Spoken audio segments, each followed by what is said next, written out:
Hey everybody, welcome back to my channel and welcome back to the Take 5 Art Challenge. These are the prompts for November 2019. They were chosen for us by the lovely Anna. Here are the prompts. I'm just putting them up on the screen now. Now the prompts this time sort of really scared me, but I love what I made. So once again, Take 5 Art challenged me to make something a little bit different. The first prompt is distress stain, and I only have 5 colors here. I have milled lavender, tattered rose, stormy sky, fired brick, and brushed corduroy. And I actually haven't used these in ages, so I was really kind of glad that they were a prompt, and I was also scared that they were a prompt because I'd forgotten how to use them. The second prompt is ribbon, and I have a whole heap of ribbon here. The third prompt was one that I kind of extrapolated. I know that Anna meant to use little pots of India ink, but I actually didn't have any, and I was grateful that she put any black ink in brackets, so I decided to go for my archival ink in a stamp pad form. So please forgive me, but this challenge is not one that kind of forces you to go out there and buy any of the prompts if you don't have them. Kind of just go with what you have, and that's what I've done here. The fourth prompt was to use dots, and I've got a stencil. I've got my punchinella here. They make great circles or dots. And finally, texture paste. I'm using this Deco Art dimensional texture paste, and also going to be using my spatula to spread it through. And lastly, I've decided to use this journal, which I've been journaling in lately, just doing an everyday kind of journal. I'm a bit scared though, because this is the journal that I kind of do a dry art in, so I don't really use any heavy mixed media in it. So what I decided to do was go for a watercolor pad here. I'm grabbing some watercolor paper, and I've just cut out some tags with my Tim Holtz die. And I decided to go ahead and have a play session first before I did anything in my journal. So what I'm going to do first is go for a stamp that is like a grid and like a journaling kind of stamp. This is like one of my most favorite finds. I got it in a clearance bin for $2, and I use this thing all the time. So what I'm doing here is just adding a little bit of background to these tags, and I'm using the 2 different ones, so one's a grid and one's a line. I'm just showing you here the swatches. That's the lavender, then it's the tattered rose, and I think my tattered rose is a bit broken because it looks kind of greenish, so I'm not sure. If I look at the bottom, there's lots of gritty bits, and it's just an off color, but I actually end up really liking the color. It's like a greeny, and if you look here, the sponge is has been dissolved, and I think that's the gritty stuff on the inside. I think the sponge has fallen into the liquid. But what I end up doing is adding the tattered rose plus the milled lavender, and this is the color combination that I come up with, and it is so divine, you guys. That kind of really pale purple and pale green. It's so vintage, and I love it so much. So what I'm doing here with my second tag is I'm adding the milled lavender with the stormy sky, and oh, I love this combination of colors. So a bit of purple with a little like light purple with a little bit of dark blue. It is so gorgeous. So at this stage, I'm loving distress stain, and I'm remembering how much I can do with it, and I'm remembering how much I love to play with color and paint, and I really should get back to doing that.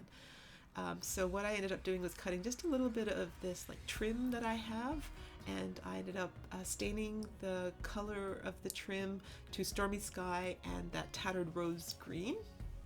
I dry it up, and then I grab some more ribbon, and I decide to do like an offset of the colors. So with the stormy sky trim, I put some like pink ribbon, and with the tattered rose, I also put a pink ribbon just to kind of complement the colors that I used with the distress stain. So after that, what I'm doing is going to grab this stencil, which is by Craft, and it's like a lace. This is one of my newest purchases, and I love it. I bought it from Antivera Scrap and Craft, and what I'm doing is I'm just going to be adding this lace stencil onto the tag, and I'm moving the stencil around so that you get different effects. And then what I decided to do is actually put these texture paste onto the trim, and I really love the effect this has. And I did two different kind of designs, and I just love how it turned out. So texture paste on stained trim is so fantastic. I need to do more of this. So I'm using these ribbons as little pull things on the tag, and I'm attaching it on with my mini stapler.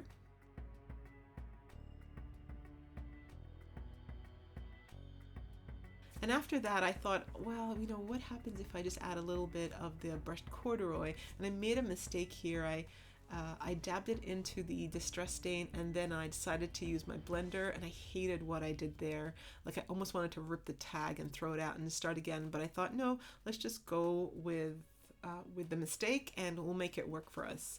So here I'm just using my blender, and I'm just inking up the edges. I'm not sure if I should have done this. I should have left it like a clean, crisp edge, but no worries. Next time I play, I probably won't do that. So now that these tags are done, I've brought them back into the journal, and I thought, okay, how am I going to display these tags? Am I just going to add them into just a crisp kind of white page layout? And I started off doing book pages, which this is like my normal, this is how I start with a normal journal layout.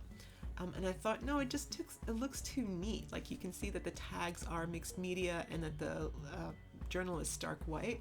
So I thought, you know what, toss it. Let's just try to do a little bit of distress stain in the journal, and I'll be really quick about it. Like, I'll dry it really quickly and I won't let it soak into the pages.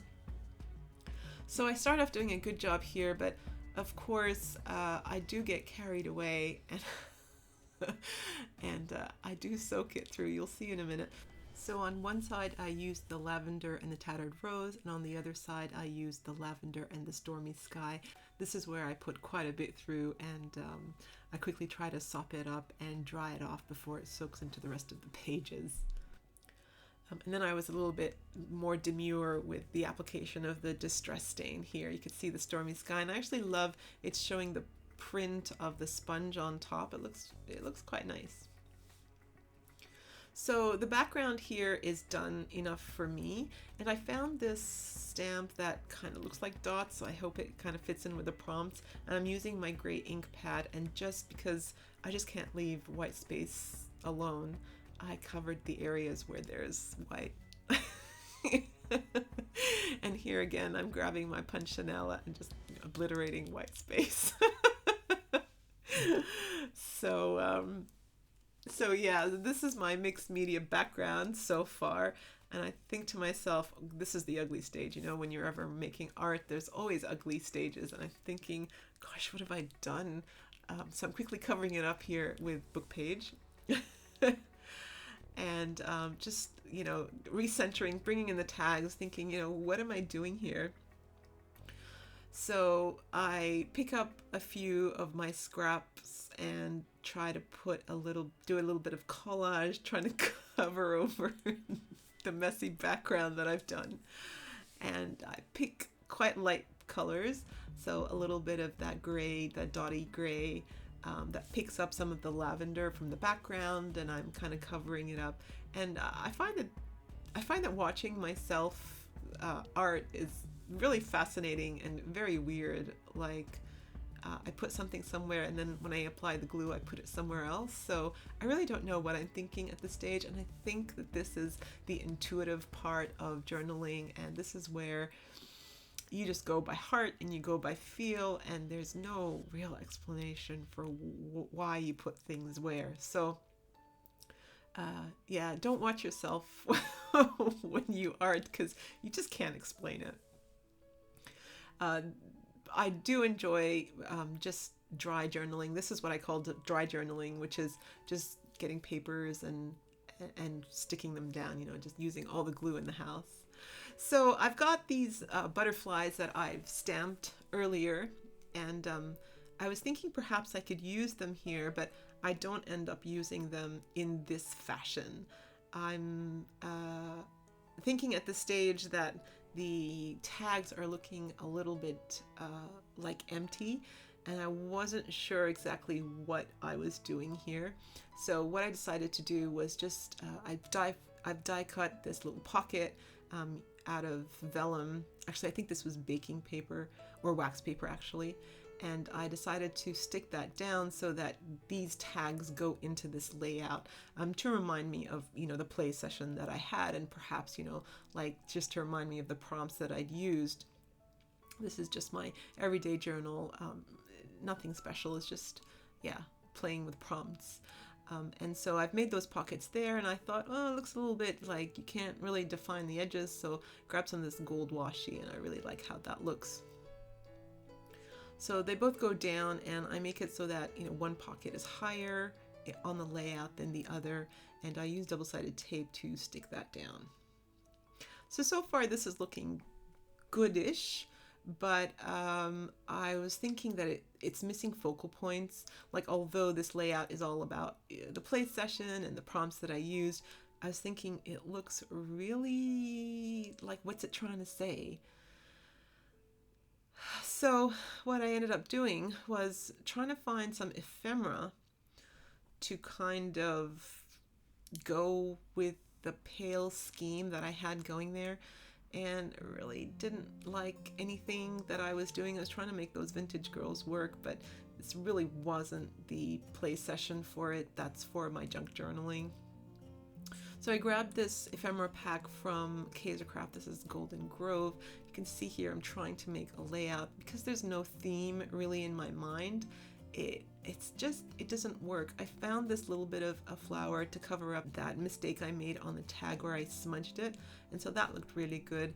And I'm struggling a little bit here, trying to see if anything will go.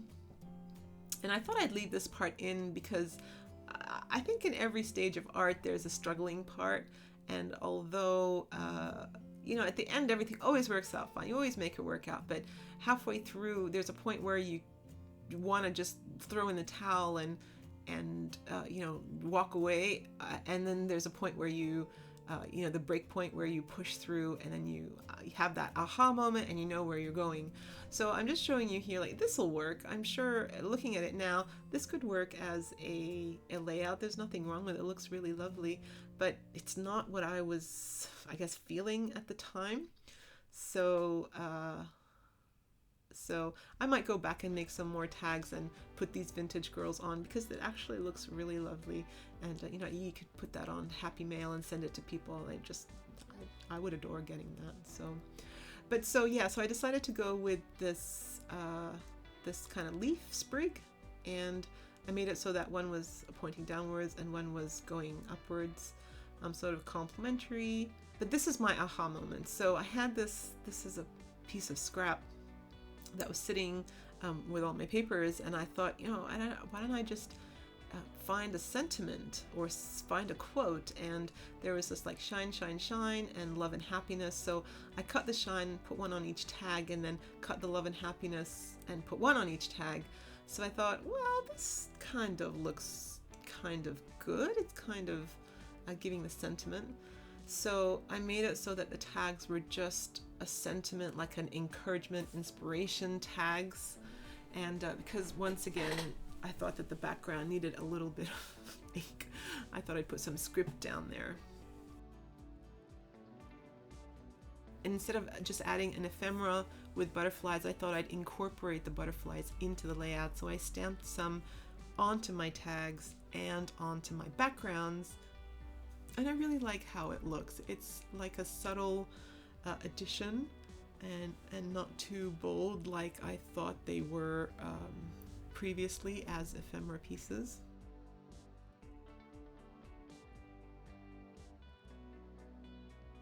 And yeah, so I finished it off by inking the edges to make it look like a little bit of like an aged vintage look.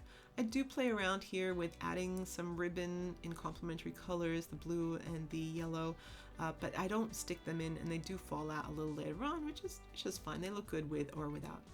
So there you go, you guys. Using those prompts, I made this layout plus the two tags. Hope you had a little bit of a chuckle watching my process. Don't forget to hop on to the other girls and see what the other girls did with their prompts. If you decide to play along with us, I hope you take a photo and share with us on Instagram. Don't forget to use the hashtag Take5Art. We would love to see what you're doing, and we're always so happy to see when other people join in on our play sessions. So thank you so much for joining me, everybody, and I'll see you in my next video.